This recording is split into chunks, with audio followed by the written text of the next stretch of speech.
This is what happens when music's biggest night turns into a full-blown culture war, and the footage from the 2026 Grammys proves that absolutely nobody was playing it safe. A Grammy host told a joke so savage that the President of the United States publicly threatened to sue him the next morning. Nicki Minaj is not here. She is not here.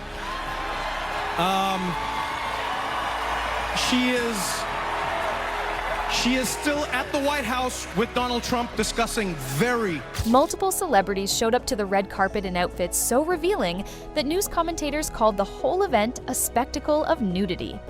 The 68th Annual Grammy Awards was supposed to celebrate the best music of the year, but instead it became a battlefield where every boundary got tested and most of them got broken. Before the show even started, the red carpet turned into a controversy all by itself, thanks to fashion choices that pushed boundaries further than most viewers had ever seen at a major awards show. Chappell Roan arrived in a custom Mugler gown that was inspired by a 1998 design featuring pierced nipples, and she essentially used her body as the canvas for the look. Fox News commentators immediately called the outfit part of a spectacle of nudity and a clown aesthetic that overwhelmed anything related to actual music. The reactions online split right down the middle. Some people were screaming about how celebrities needed to put on some clothes, while others praised the look as bold and artistic.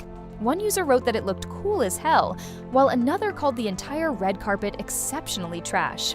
Colombian rocker Andrea Echeverri from the band Aterciopelados took things even further by showing up in an outfit that was literally covered in sculptured breast forms. Her top and hat featured 3D shapes that left absolutely nothing to the imagination, and the look generated the kind of shocked reactions that usually only happen when something goes wrong on live television. Heidi Klum walked the carpet in a nude latex dress that hugged every inch of her figure, adding to the overall sense that the dress code for the evening had been completely abandoned. Conservative media outlets were furious, arguing that the vulgarity was drowning out whatever the event was supposed to be celebrating.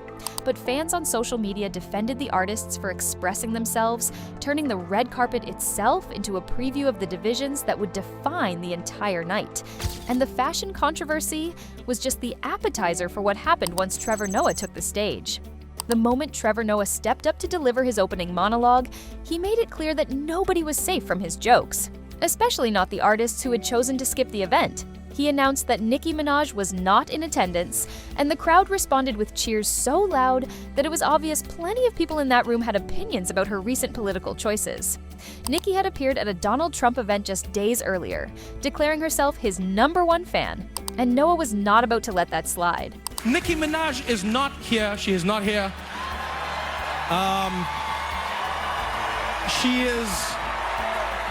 She is still at the White House with Donald Trump discussing very important issues. Actually, Nicki, I have the biggest I have it. Everybody's saying it, Nicki. I know they say it's you, but it's me.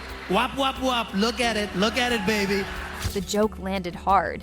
Camera cutaways showed celebrities like Chrissy Teigen cracking up, and the moment instantly started trending online as clips spread across every social media platform. But while the audience in Los Angeles was laughing, Nicki Minaj was watching from somewhere else, and she was not amused. Almost immediately, she started posting on X with a rant that shocked even people who were used to her dramatic responses. She wrote about how your favorite artist had been involved in satanic cult rituals, blood sacrifices, and mutilating babies. She did not name anyone specifically, but fans immediately started speculating about who she was accusing. The situation escalated when Nicki reportedly used a homophobic slur against a CNN anchor while defending her position online. What had started as a Grammy joke turned into a full-blown social media meltdown that generated more headlines than most of the actual awards, and Noah was only getting warmed up. As the awards rolled on, winner after winner used their acceptance speeches to make political statements that went far beyond the usual "thank you to my team" territory. Billie Eilish won Song of the Year for Wildflower and immediately seized the moment to speak out against immigration enforcement. She told the crowd that no one is illegal on stolen land, and then dropped an expletive that the censors barely managed to mute in time. She urged everyone to keep protesting, turning what should have been a celebration of her music into a direct rebuke of government policy. Thank you so much. I can't believe this. Everyone else in this category are so amazing. I love you so much. I feel so honored every time I get to be in this room. And as grateful as I feel, I honestly don't feel like I need to say anything, but that no one is illegal on stolen land.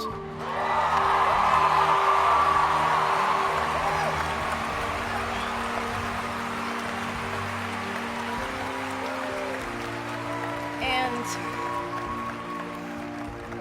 yeah, it's just really hard to know what to say and what to do right now. And I feel really hopeful in this room, and I feel like we just need to keep fighting and speaking up and protesting, and our voices really do matter, and the people matter, and this is all I want to say. Sorry.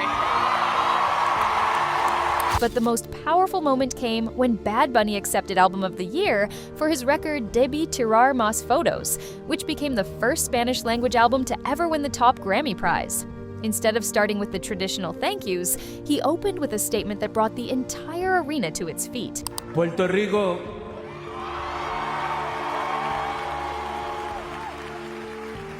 créeme cuando te digo que somos mucho más grandes que 100 por 35.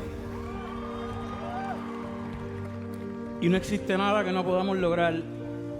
Gracias a Dios, gracias a la academia. He said, "Before I say thanks to God, I'm gonna say ice out." The crowd erupted as he continued. "We're not animals, we are humans, and we are Americans." SAA added fuel to the fire when she accepted Record of the Year, alongside Kendrick Lamar, and declared, "We are not governed by the government, we are governed by God." I just want to say thank you to Kendrick for lifting me up. I just am a small part of this record, but what I really wanted to say is, please don't fall into despair. I know that right now is a scary time.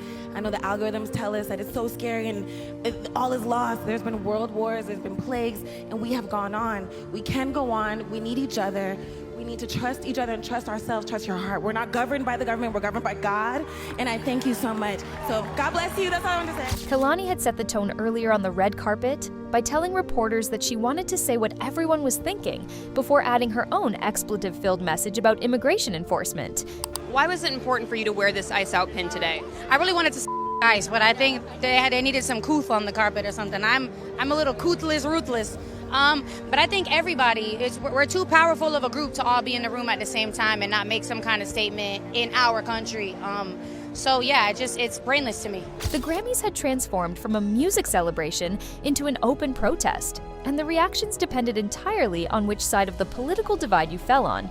With so many artists pushing boundaries, the CBS censors were working overtime to keep the broadcast clean for television audiences. The problem was that they kept getting it wrong in ways that made the chaos even more obvious. During Sabrina Carpenter's performance of her song Man-Child, the censors muted entire sections of the song that did not actually need to be censored.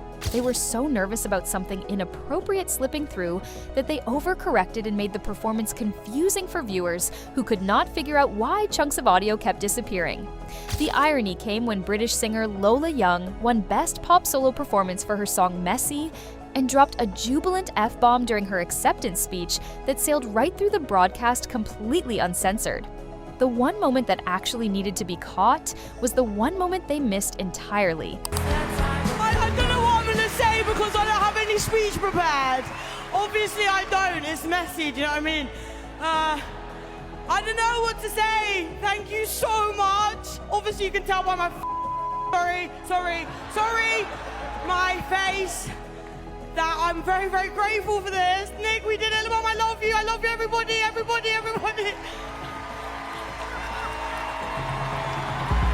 The inconsistency highlighted just how unpredictable the night had become. Even the professionals, whose entire job was controlling what made it to air, could not keep up with the chaos unfolding on stage. There was also a presenter flub when Cher mistakenly announced Luther Vandross as a winner before correcting herself and blaming the teleprompter for the error. It was a small moment compared to everything else, but it added to the overall feeling that nothing about this show was going according to plan. Thank you. I guess I'm supposed to walk off now. All right. I have to walk off.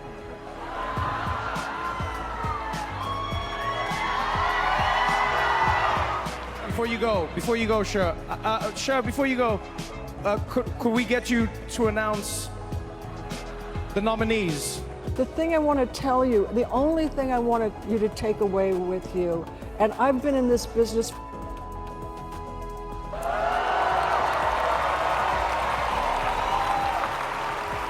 And the Grammy goes to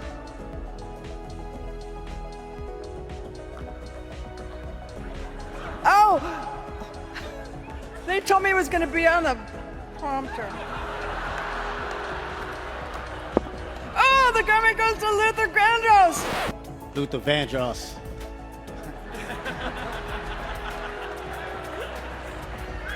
This is special for me. I gotta take my time because it's one of my favorite artists of all time. And then one artist decided to take the stage in a completely different direction. Country rap star Jelly Roll won Best Contemporary Country Album, and instead of delivering a typical acceptance speech, he essentially took the Grammys to church. He got emotional while sharing his story of redemption, talking about how he had spent time in prison and how music and faith had transformed his life. Then he made a declaration that caught many viewers off guard. In the context of a secular awards show that had spent most of the evening making political statements, this was a jarring shift. Some viewers found it deeply inspiring and authentic, praising Jelly Roll for sharing his faith without apology on one of the biggest stages in entertainment. Others felt he had crossed into preachy territory, using his Grammy moment to evangelize rather than celebrate music. The speech became another flashpoint in a night already overflowing with controversy, proving that even messages of hope and redemption could divide audiences when delivered in the wrong context. But the moment that truly defined the night was still coming. After Billie Eilish's win, Trevor Noah returned to the stage and delivered what would become the most talked about line of the entire ceremony. He started by joking that the Grammy was the kind of award every artist wants, almost as much as Trump wants Greenland. The reference to Trump's strange obsession with buying the territory got laughs, but Noah was not done. The joke directly linked the sitting president of the United States to Jeffrey Epstein, one of the most notorious criminals in recent history. The audience reaction was a mix of shocked laughter and uncomfortable groans as people processed what had just been said on live television. Well, there you have it. Song of the Year. Congratulations, Billie Eilish. Wow. That is a Grammy that every artist wants, almost as much as Trump wants Greenland, which makes sense. I mean, because Epstein's island is gone, he needs a new one to hang out with Bill Clinton. So, I told you it's my last year. What are you gonna do about it? Noah had pushed past every boundary that awards show hosts usually respect, making an accusation that was bold even by his standards. The response came fast and furious. Within hours, President Trump posted an all-caps tirade on Truth Social, calling the Grammys virtually unwatchable garbage, and Trevor Noah a poor, pathetic, talentless dope of an MC. He denied ever setting foot on Epstein's island and threatened that his lawyers would have some fun with the comedian in court. A sitting president publicly threatening to sue an awards show host was unprecedented, and the moment immediately became national news. What had started as a joke on stage transformed into a constitutional debate about free speech and the limits of comedy. Noah stayed quiet publicly, letting the absurdity of the situation speak for itself, while legal experts debated whether Trump actually had grounds for a defamation lawsuit. In the days following the ceremony, the actual music awards became almost a footnote, as every headline focused on the controversies instead. Bad Bunny making history as the first Spanish-language Album of the Year winner should have been the story everyone remembered. Olivia Dean winning Best New Artist should have dominated the conversation. Instead, those achievements got buried under discussions about political speeches, presidential threats, and social media meltdowns. Conservative media outlets slammed the event as woke garbage that had completely lost sight of its purpose. Progressive voices praised the artists for using their platforms to speak truth to power during a critical moment in American politics. The split reaction proved that the Grammys had become something more than just an awards show. Industry analysts started calling events like this live cultural pressure tests, where viral moments and social statements carried as much weight as the actual trophies being handed out. The Grammys went from celebrating music to becoming a cultural flashpoint, and everyone who watched it knew they had seen something they would never forget. If you want to see more breakdowns of the wildest moments in entertainment, make sure to subscribe and hit that notification bell so you never miss a video.